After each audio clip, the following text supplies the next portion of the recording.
44 օր հանրությանը կերակրում էին հաղթելու ենք թեզով։ Մի թեզ, որ իհարկե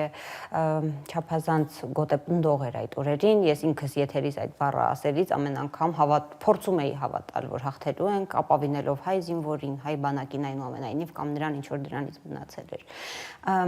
Զեկույցը եթե թողնենք մի կողմ, որի մասին հետո հայտնի դարձավ։ Դուք ինքներդ հաստատ կապի մեջ էիք եւ Ստեփանակերտ եւ գուցե ուրիշ աղբյուրներ էլ ունեիք։ Որ պահին 44 օրերի ընթացքում հասկացաք, որ չենք հաղթելու։ Երրորդ օրը ես Ղարաբաղում էի եւ այնինչ տեսել եմ ինձ բերել է 1-2 օրվա ընթացքում համոզմունքի, որ այս պատերազմում մենք պարտվելու ենք։ Եվ իմ գնալուց հետո 2 շաբաթ ես մնացել եմ Ղարաբաղում, ամեն օր Արկադի Ղուկասյանի եւ Բակո Սահակյանի միջոցով փորձում էի հորդորել Արայիկ Հարությունյանին, որ անեն ամեն ինչ պատերազմը կանգնեցնելու համար։ Ակնհայտ էր, որ մենք պարտվում ենք։ Ինքը հակված չէր, թե ինչն էր։ Չէր կարողանում կապի դուրս գալ։ Չէ, կապը իրենց մոտ օրը մի քանի անգամ էր, նույնիսկ ես առաջարկեցի այն ժամանակ հանդիպենք նախկին նախագաներով եւ ներկա նախագահով, թեկուզ Արայիկ Հարությունյանի նկատմամբ ին վերաբերմունքս հայտնի է։ Ինքը չպետք է հայտնվեր այնտեղ նախագահի պաշտոնում։ Բայց այնուամենայնիվ ես ինքս գնացի, ես ինքս դա առաջարկեցի եւ ես ունեի կոնկրետ պլան գործողությունների, թե ինչ է պետք անել։ Ինչ պլան էր, դա կարող եք հիմա ասել։ Պաշտպանությունը կազմակերպելու տեսանկյունից շատ կոնկրետ առաջարկներ էր եւ զուգահեռ իհարկե անել ամեն ինչ օր առաջ պատերազմը կանգնեցնելու համար։ Ինքը մերժեց։ Չուզեց հանդիպել եւ Բակո Սահակյանի միջոցով փոխանցեց հետեւյալը. եթե ես հանդիպեմ Քոչարյանի հետ, ինձ Հայաստանի վարչապետը ուտելու է։ Ուղղակի իր բառը։ Ինձ կուտի։ Հիմա սա է, ուրեմն այն ժամանակ Ադրբեջանից ավելի քիչ էին վախենում պատերազմի ժամանակ, քան տվյալ դեպքում իմ հետ հանդիպել եւ քննարկելու հանգամանք։ Բայց սա արտարոց էր։ Հիմա ինչու իմ տպավորությունը այնպեսին էր, որ մենք պարտվում ենք։ Ես չի տեսնում նորմալ կառավարում բանակի ուղղակի չկար։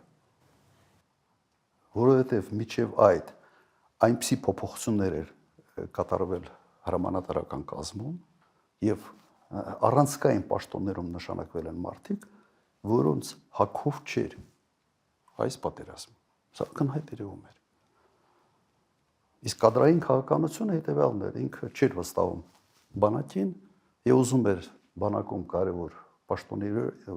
պաշտոնների վրա ունենալ լոյալ մարդկանց։ Իսկ լոյալ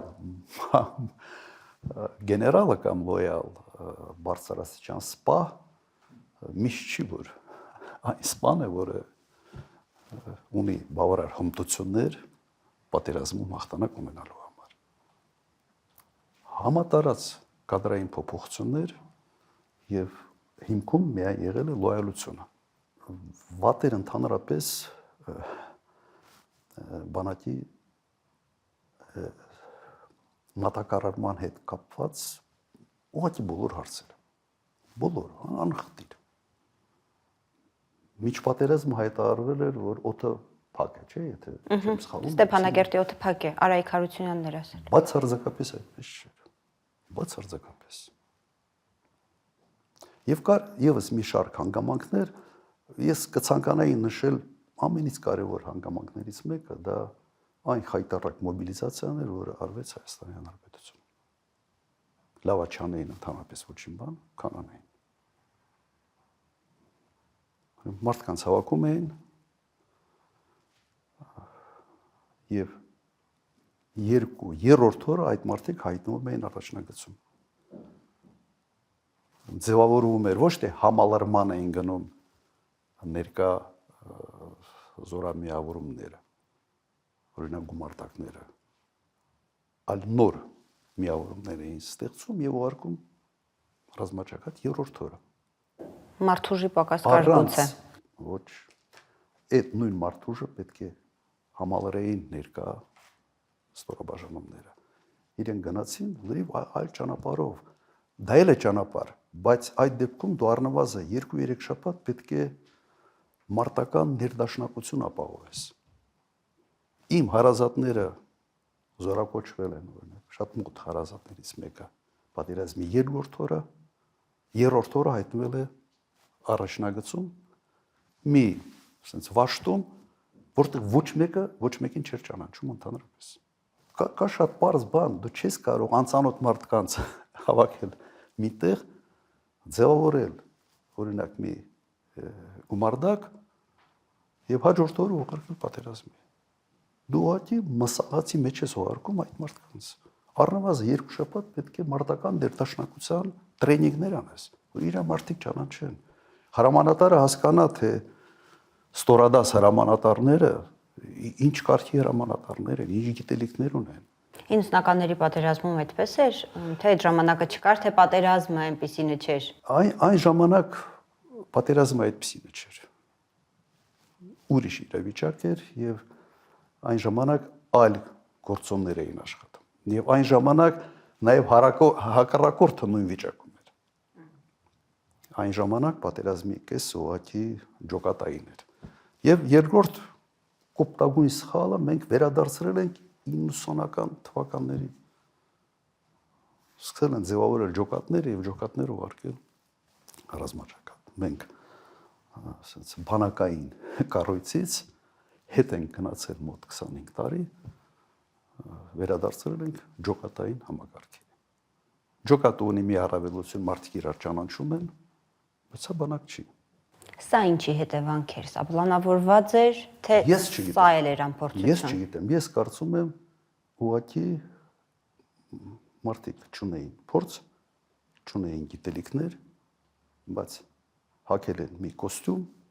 որը հաստատ իրենց վրայով չէր։ Այդ ձևով ընդհանրապես հնարավոր չէր այս պատերազմը հաղթանակ ունենալ։ Ես նաև փորձել էի հասկանալ, թե լավ, այս քայլը վատներ, որ քայլն էր արված նորմալ։ Եվ 0։ Ուղղակի 0։ Մի պահ իբրև մարդկանց ոգևորելու համար սկսեցին ասենց աչուձախ հերոսների կոչումներ բաժանել։ Նահանջող բանակի հրամանատարները ստանում են հերոսների կոչումներ։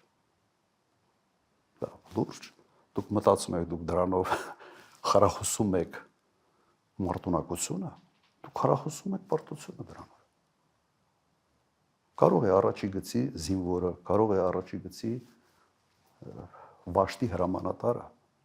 ստանալ հերոսի կոչում։ Բայց ուղղության պատասխանատուն, որը նահանջում է ամեն օր, ստանա հերոսի կոչում, դուք ի՞նչն եք խրախուսում։